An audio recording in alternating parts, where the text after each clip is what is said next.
Well, good morning. Tuesday morning, it should be.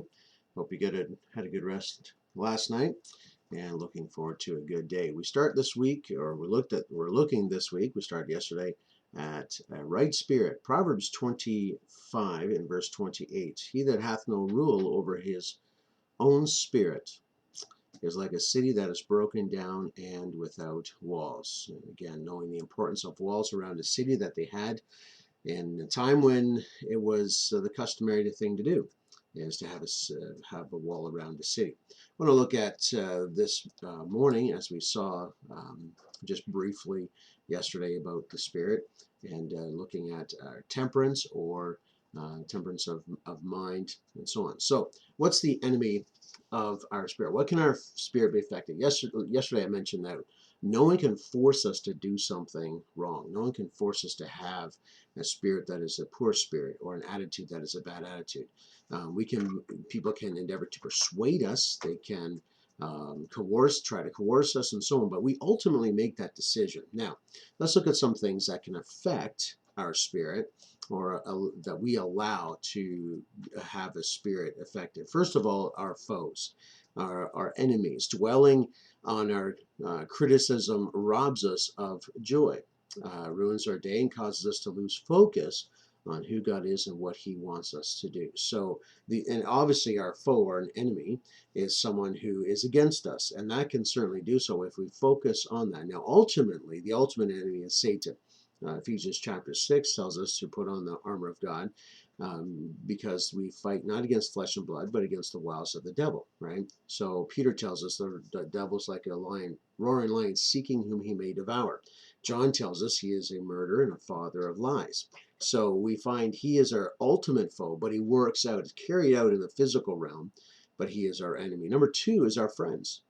Most of us can accept the fact that there are those who dislike or or oppose us. However, when a friend turns their back on us, it is especially difficult to deal with. It's discouraging. Think of Job with his friends, and those that, I mean, they wrongly uh, thought they knew what the problem was, and they didn't.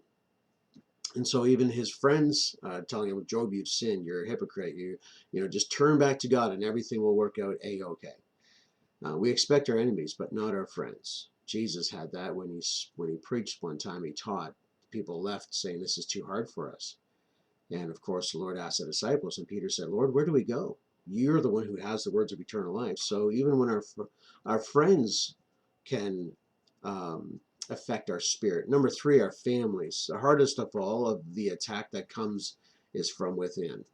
And we find to those who, with families, it can be difficult to bear and hard to keep a good spirit when we have those from within endeavoring to discourage us or to dismay us. And even we find with the Lord, his family did not support his earthly ministry, and it must have been very difficult. And the Lord said that there would be father against son, and children against parents, parents against children, and so on. And the Lord, and following Him. Well, let's look what He says. He says, "If any man would follow after me, let him take up his cross daily and follow me." The cross in our time is a totally different significance than in that time. In that time, it meant death, certain death by crucifixion, and one's life was given up and taken away, and we find, fourthly, we find the facts of life. Scriptures tells us that man is born to trouble as the sparks fly upward, from Job chapter number 5 and verse number 7.